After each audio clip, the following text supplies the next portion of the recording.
Hello bakers, welcome to Simply Home Baked.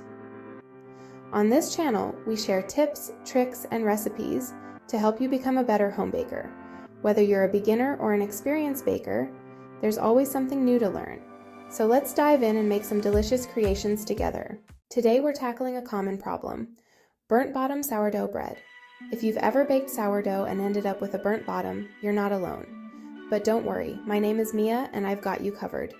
We'll go through some simple tips to help you avoid this issue and achieve that perfect loaf every time. Tip number 1, always use parchment paper or a silicone mat. Place under your dough before putting it into the Dutch oven. You can even double up if needed. This creates a barrier between the dough and the hot surface. It's a small step that makes a big difference.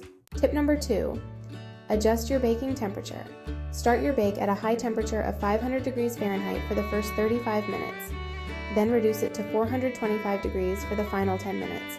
This helps cook the loaf evenly without burning the bottom.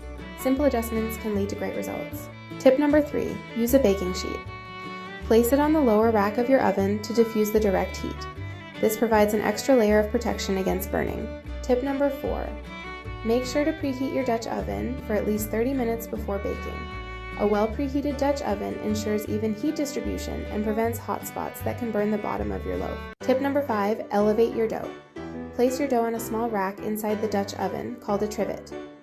Pro tip, if you don't have a trivet, use foil to create the same effect, or use a generous layer of cornmeal or oats beneath the parchment paper. These techniques help lift the dough slightly off the direct heat. Try one of these tips, a few, or combine them all. For our pro bakers, share what's worked for you in the comments to inspire other bakers.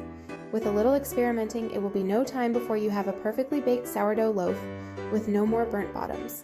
While you're here, be sure to like this video and subscribe for more things home baked. We appreciate all of our bakers here and happy baking.